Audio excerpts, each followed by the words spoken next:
Gardening is a popular pastime for many of us. Growing your own fruits and vegetables has benefits well beyond fresh air and fresh produce. Here in Albuquerque, connecting consumers with their food involves a unique urban farm.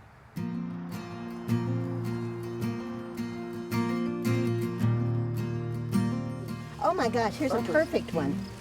This is the size we want right here. We're not just growing food, we're growing farmers, and we're growing citizens that are educated and informed about the environment and the connection between food and the environment. Minor Morgan oversees a growing project that has deep roots in his Albuquerque community. Minor runs a nonprofit organization known as the Rio Grande Community Farm. It shows the public how soil and society interconnect by allowing ordinary folks to grow produce on a publicly owned urban farm. We're on public space owned by the city of Albuquerque. We grow food for our residents. We operate a community garden where anybody in the community can take a plot and learn how to grow their own food.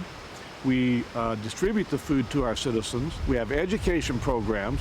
It's the perfect combination of social work and farming. People rent out a row. It's $40 a year. It goes January to December. Rows are somewhere between 80 to 100 feet long, approximately 2 to 3 feet wide. Some gardens just have one row. Others have 2 or 3 or 4. We have weed whacker, tiller, tools, seeds. We get seeds donated, and the garden provides all that stuff along with some workshops. Let me grab this puppy. The farm has operated in collaboration with the city of Albuquerque for some 15 years. It attracts growers of all ages who plant just about everything.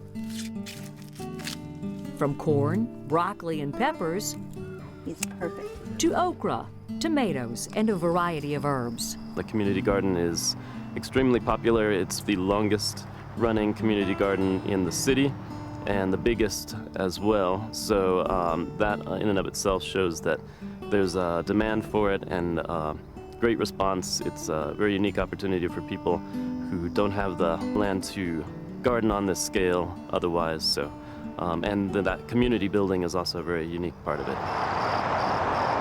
The roar of the traffic nearby is a reminder that this is truly an urban farm. But that proximity also allows the growers to easily connect with other nonprofit organizations in the area. We work with one of our local agencies, Adelante, that works with the developmentally disabled. They come out here twice a week. We work with a program called Meals on Wheels that helps provide food to the elderly. We're an AmeriCorps training site.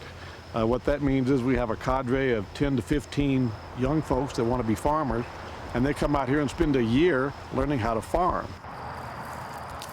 Shane Hobson is an AmeriCorps volunteer. While looking ahead to a career as a lawyer, working on the farm has provided some valuable skills. Teamwork has been one of the most important skills that I've learned. Just working with people from all over the country with different backgrounds, and working with members of the community as well from all sorts of different backgrounds, different cultural and socioeconomic backgrounds. It's not just growing plants, but we've had to work with the machinery, we've had to weld, we've had to, build a lot of different things, use a lot of woodworking tools. I've always wanted to learn how to farm and what goes into a farm, so it's been really nice to learn some of that this summer. How'd it go, Dan? Looks pretty good, actually. We chopped this before when it was about this tall. Yeah. And so this is cutting up pretty well. Minor and associate Dan Schuster also use the farm as a teaching tool. Working with the U.S. Department of Agriculture, they review approaches to no- and low-till farming. Minor, this is an example of your no-till part of the operation. Explain to me what goes on here and why it's important. Well, it's something we've been involved in about 3 or 4 years. Dan is a traditional farmer, and because the USDA has a new emphasis on soil quality, we're looking at changing our tillage practices. We've done traditional tillage where we have heavy disc and shanks and plows.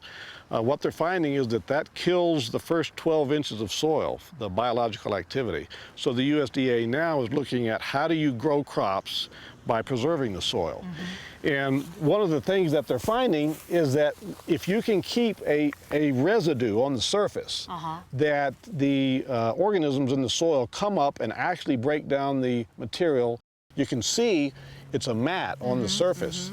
And all of this residue over a period of a year or two will break down and become nutrients for the soil. And what's really cool about it is that with another implement called a no-till drill, we'll be able to come over this and plant seed directly into this.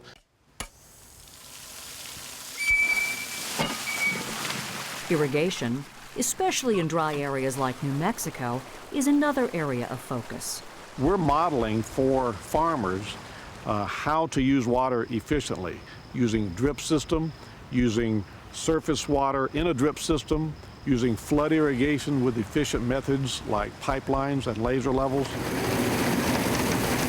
Those educational ideals, directed at society as a whole, are the driving force behind the community farm.